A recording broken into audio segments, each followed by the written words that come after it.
Mga kababayan, huwag nyo nang hanapin ang mga pulis sa presinto sapagkat kami ay nasa inyo ng mga telepono. Dial 911, darating kami sa loob ng 5 minuto. Lilingkod sa bawat Pilipino at magbibigay ng tamang impormasyon para sa tahimik at maayos na Pilipinas. Police News Network, alagad ng batas, tagapagtaguyod ng balitang pulis, sandigan ng mamamayan, patnubay ng katotohanan. Kampo Krame, maghahatid ng pinakahuling kaganapan at nagbabagang balita. Ito ang PNN Police News Network. At ngayon, ang inyong mga tagapagbalita. Magandang araw, Bagong Pilipinas. Kami ang inyong alagad ng batas, tagataguyod ng Balitang Pulis. Police Corporal Jerome Luis mula sa PNP Highway Patrol Group. At Patrolwoman Reyna Joyce Delire mula naman sa Southern Police District. Maghahatid sa inyo ng tamang balita, kwento ng pulis at serbisyo para sa mamamayan. At ito ang PNP News Online. Ang pangunahing balita ng Police News Network, alagad ng batas, tagataguyod ng Balitang Pulis.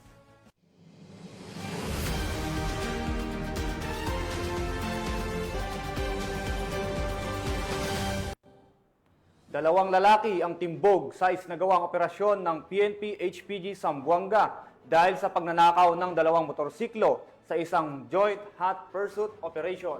Ang pagkakadakip sa mga sospek ay resulta ng pakikipagtulungan ng mamamayan na mahuli ang mga taong may pananagutan sa batas.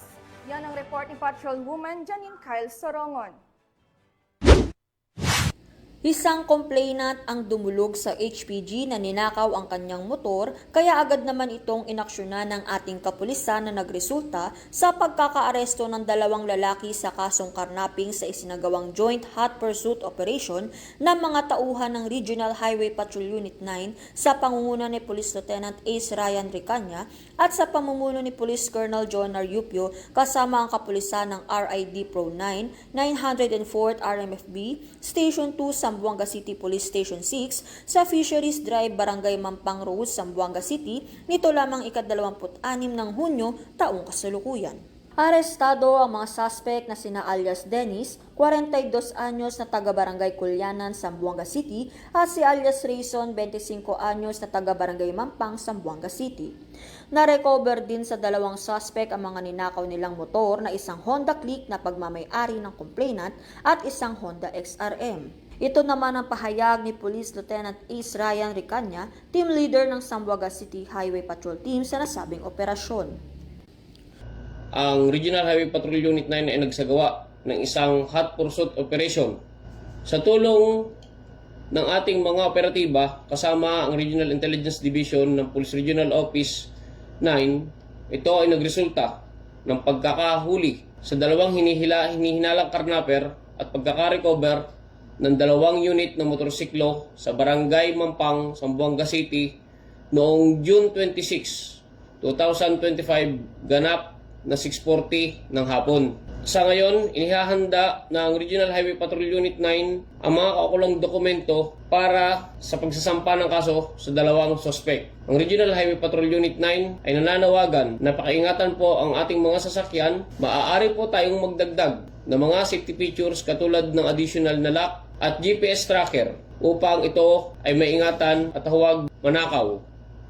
Maaari din po tayong makipag-ugnayan sa pinakamalapit na himpilan ng pulisya kung may makita o mabalitaan po tayong may karnap incident na nangyayari sa inyong lugar. Sapagkat sa bagong Pilipinas, ang gusto ng pulis, ligtas ka. Binasahan ng mga suspect ng kanilang karapatan sa salitang kanilang naunawaan at nasa kustudiya na ngayon ng Zamboanga City Police Station 6 para sa dokumentasyon at tamang disposisyon habang hinihintay ang pagharap ng mga ito sa korte. Ang mga na-recover naman na motor ay dinala sa Zamboanga City Police Station 6 at magsisilbing ebidensya sa nasabing kaso. Kami ang Highway Patrol Group, ang kampi nyo sa kalsada na patuloy na magbibigay ng serbisyong HPG. Dahil dito sa ating bagong Pilipinas, ang gusto ng pulis, ligtas ka. Maraming salamat, Patrolwoman Janine Kyle Sorongon.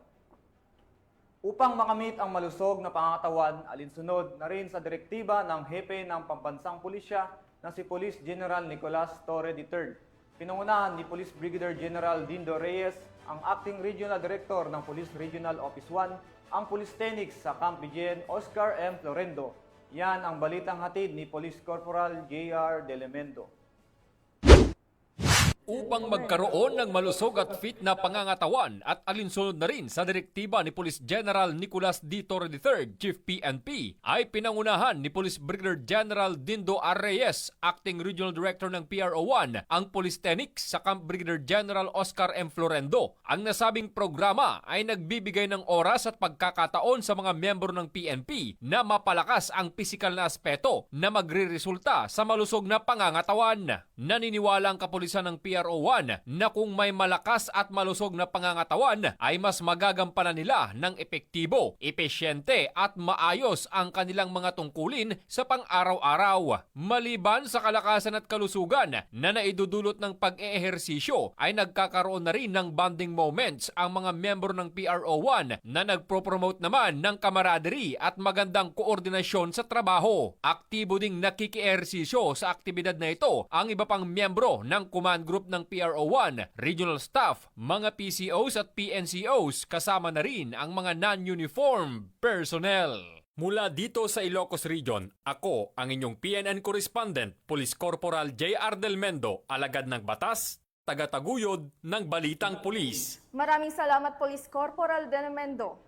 Timbog ng mga otoridad ang tinaguriang top 2 most wanted person, provincial level sa bisa ng warrant of arrest dahil sa kasong statutory rape sa Barangay Del Pilar, Castillejos, Zambales. Nakatutok dyan si Patrol Woman Janice Bulahaw. Arestado ng mga otoridad ang isang lalaking kabilang sa top 2 most wanted person sa isinagawang operasyon sa Barangay Del Pilar, Castillejos, Zambales. Kinilala ni Police Major Abraham C. Atencio, Chief of Police ng Castillejos Municipal Police Station, ang suspect na si Renato Mayo E. Acostar, 63 taong gulang, may asawa, isang welder, at residente ng San Isidro, Subic, Zambales. Dakong 7:15 ng umaga nang isinagawa ang operasyon ng tracker team ng Castillejos MPS, katuwang ang mga tauhan ng Subic MPS, 2nd Provincial Mobile Force Company at PIU Zambales. Agad na nadakip ang akusado sa bisa ng warrant of arrest para sa 7 counts ng kasong statutory rape sa ilalim ng Article 266-A ng Revised Penal Code na inamyendahan ng RA 8353. Ang akusado ay pansamantalang nakapiit sa Castillejos MPS para sa kaukulang dokumentasyon at tamang disposisyon. Ang matagumpay na pag-aresto ay patunay ng mas pinatinding kampanya ng pambansang pulisya laban sa kriminalidad at sa patuloy na pagtiyak ng kapayapaan at seguridad sa rehiyon. Isang mahalagang hakbang tungo sa isang bagong Pilipinas na ligtas at makatarungan para sa lahat. Mula dito sa gitnang Luzon, ako ang inyong PNN correspondent, Patrol Woman Janice Bulahaw, alagad ng batas, tagataguyod ng Balitang Pulis. Maraming salamat, Patrol Woman Janice Bulahaw. Tiklo ang isang lalaki matapos mahuli sa ikinasang joint bypass operation ng Baco Municipal Police Station, Philippine Drug Enforcement Agency, Regional Office Mimaropa, Police Provincial Office Oriental Mindoro, at Regional Mobile Force Battalion 4B sa Barangay Santa Rosa 1, Baco Oriental Mindoro. Patrol Woman Perlin Joy Kawile sa balita. Arestado ang isang lalaki sa isinagawang drug bypass operation sa Sitio Imbornal, Barangay Santa Rosa 1, Baco Oriental Mindoro, nito lamang ika-26 ng Hunyo taong kasalukuyan. Kinilalang suspect na si alias Noy, 28 taong gulang, walang trabaho at residente ng nasabing lugar. Ang operasyon ay pinangunahan ng Baco Municipal Drug Enforcement Team, katuwang ang PIDEO Oriental Mindoro, Regional Drug Enforcement Unit Mimaropa, PIDEA Oriental Mindoro at RMFB Mimaropa. Maliban sa 0.4 gramo ng hinihilaang shabu na ibinenta sa isang nagpanggap na pusher buyer, Nakuha rin sa operasyon ang isang pakete na hinilang shabu na may timbang na 1.0 na gramo. Naharap ang suspect sa kasong paglabag sa RA 9165 o ang Comprehensive Dangerous Drugs Act of 2002 at ngayon ay nasa kustodiya ng Baco Municipal Police Station para sa tamang disposisyon at dokumentasyon. Ang pambansang pulisya ay patuloy sa mandato sa paglaban sa ilegal na droga at anumang uri ng kriminalidad para sa pagpapanatili ng maayos at ligtas na komunidad sa lalawigan. Mula dito sa Calapan City, Oriental, Mindoro, ako ang iyong PNN correspondent, Patrolwoman Ferlyn Joy Cawile, alagad ng batas, tagataguyod ng balitang pulis. Maraming salamat, Patrolwoman Cawile. Tunghayan naman natin ang mga balita mula sa Visayas.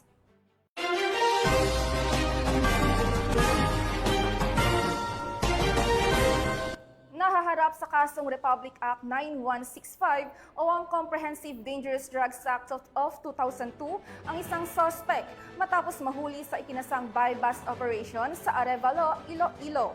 Narito ang balitang hatid ni Patrolwoman Justin May Halyores. Naaresto ng mga operatiba ng Iloilo City Police Station 6 sa pamumuno ni Police Captain Benji Q. Dicen, officer in charge, ang suspect na si alias Rikrik, 48 anyos, binata at residente ng barangay Habog-Habog, Molo, Iloilo City, sa isang matagumpay na buy-bust operation nito lamang ika-25 ng Hunyo taong kasalukuyan sa Sunset Boulevard, Barangay Sook, Arevalo, Iloilo City. Nakumpiska mula sa suspect ang tinatayang 3 gramo ng hinihinalang shabu na may estimated standard drug price na 20,400 pesos. Kabilang sa mga ebidensyang nakuha ay ang isang heat-sealed plastic sachet bilang buy-bust item, 2 pang heat-sealed plastic sachets, 2,000 pesos na buy-bust money na may kasamang isang genuine 100 peso bill at ilan pang non-drug items. Ang mga operatiba ay may gamit na 2 body-worn camera sa buong operasyon bilang bahagi ng transparency at integridad. Ang mga nakumpiskang ebidensya ay agad na isinumite sa Regional Forensic Unit 6 habang ang suspect ay nasa kustodiya na ng ICPS 6 para sa kaukulang dokumentasyon at nahaharap sa kasong paglabag sa RA 9165 o ang Comprehensive Dangerous Drugs Act of 2002. Ang matagumpay na operasyong ito ay patunay ng patuloy na dedikasyon ng pambansang pulisya ng Pilipinas sa kampanya laban sa iligal na droga para sa mas mapayapang bagong Pilipinas. Mula rito sa Police Regional Office 6, ako ang inyong PNN correspondent Patrolwoman Justin May Halyores, alagad ng batas, tagataguyod ng balitang pulis. Maraming salamat, Patrolwoman Justin Halores. Himas Rehas, ang isang lalaki na tinuguriang top 2 most wanted person na may kasong pagpatay sa ikinasang operasyon sa bisa ng warrant of arrest sa Barangay Guadalupe, Cebu City.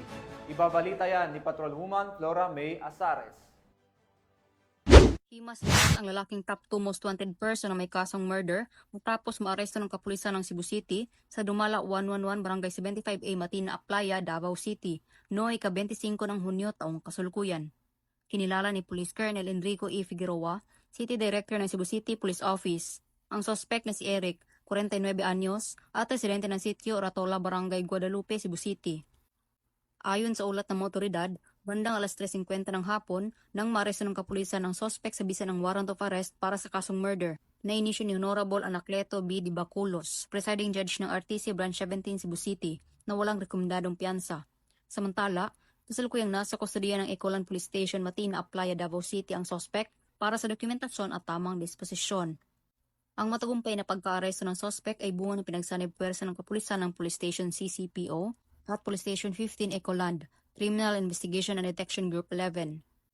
Ang kapulisan ng Cebu City ay walang tigil sa pagsasagawa at pagpapaigting ng kampanya laban sa namang uri ng kriminalidad upang masiguro ang kaayusan sa kanilang nasasakupan. Mula dito sa Central Visayas, ako ang inyong Police News Network correspondent, Patrolwoman Flora May Azares, alagad ng batas, tagataguyod ng balitang pulis. Maraming salamat, Patrolwoman Flora Azares. Narito naman ang mga balita mula sa bahagi ng Mindanao.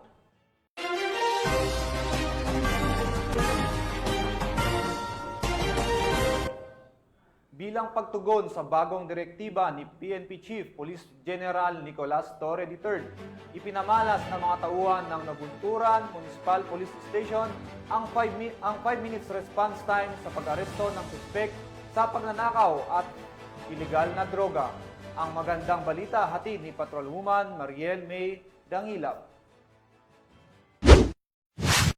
Ipinamalas ng mga tauhan ng Nabunturan Municipal Police Station sa pamumuno ni Police Lieutenant Colonel Eduardo B. Junco, Chief of Police, ang kanilang dedikasyon sa mabilis at epektibong pagpapatupad ng batas matapos tumugon sa isang inireport na snatching incident sa Assumption College of Nabunturan sa loob lamang ng 3 minuto nito lamang Hunyo 25. Bandang alas 8:47 ng umaga, nang isinumbong ng isang concerned citizen ang insidente sa pulisya, dahilan upang agad itong rumisponde ang mga naka-duty patroller.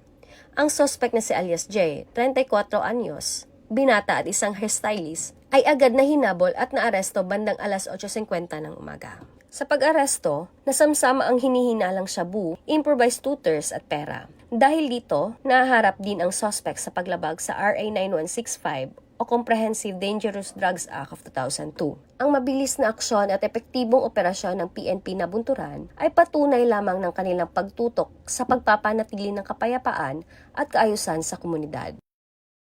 Mula dito sa Davao de Oro Police Provincial Office, ako ay ang PNN correspondent.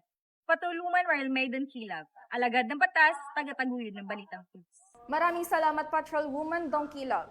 Bilang pakikiisa sa paggunita ng International Day on Drug Abuse and Illicit Trafficking, matagumpay na naglungsad ang Kiamba Municipal Police Station ng isang kick-off ceremony na may temang The Evidence is Clear, Invest in Prevention sa Barangay Tablao, Sarangani Province. Ang kabuuan ng report mula kay Patrolwoman Vina Morales.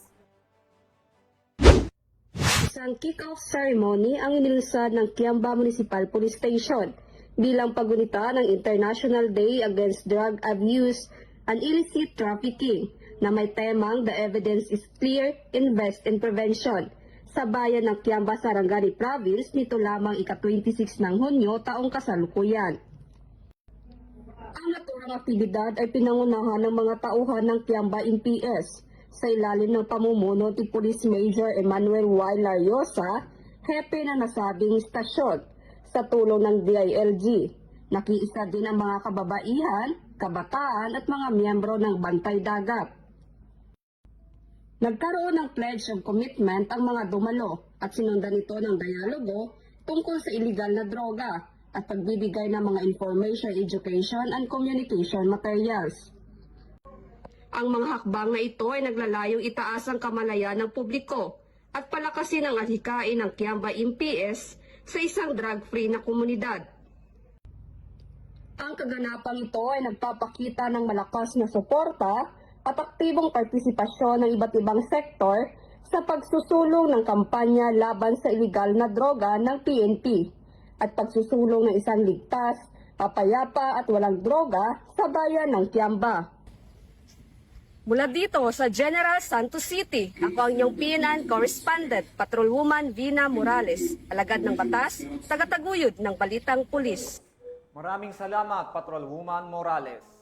At sa ating huling balita, naging makabuluhan ang isinagawang Handog Balik Eskwela Outreach Program na pinangunahan ng mga personahe ng Parang Municipal Police Station sa mga mag-aaral ng Madrasa ng Al-Ma'arif ng Islamic Society sa Barangay Urandang, Parang Maguindanao del Norte. Patrolwoman Veronica Lagi sa report.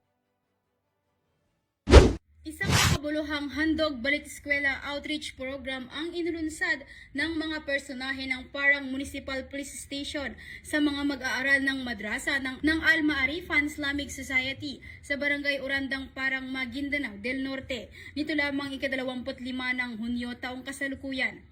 Pinangunahan ni Police Major Blaine M. Lomas E., Chief of Police ng Parang MPS ang naturang aktibidad na may temang Tulong Eskwela Serbisyong Pulisya na kung saan nakatanggap ang mga mag-aaral ng iba't ibang gamit pang eskwela.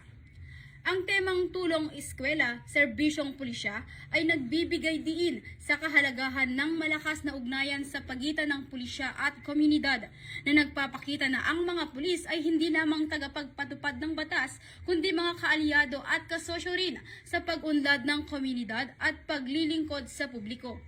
Layo ng programang ito na may taguyod ang karapatan ng bawat bata sa edukasyon sa pamamagitan ng pagbibigay ng mga pangunahing gamit pang-eskwela sa mga mag-aaral na lubos na nangangailangan.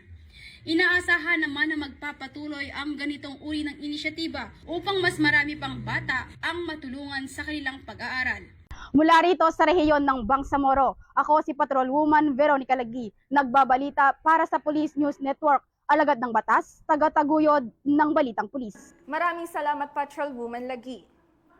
At yan ang balitang nakalap ng ating PNN correspondents mula Luzon, Visayas at Mindanao.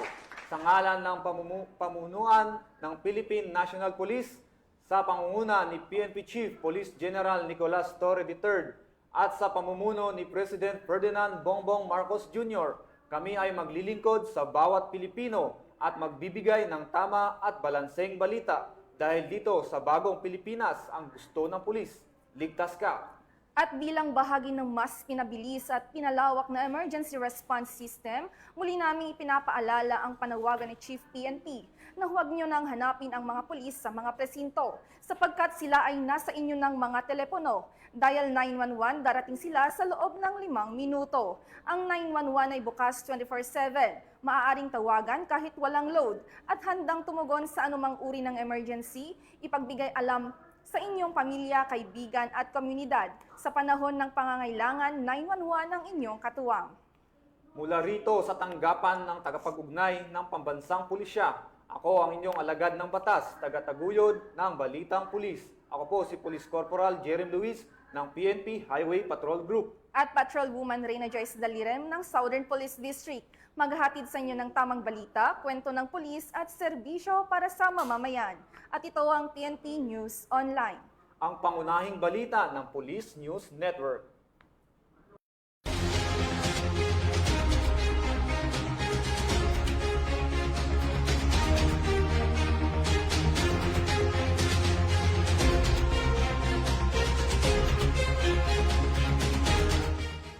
Police News Network, alagad ng batas, tagapagtaguyod ng balitang pulis.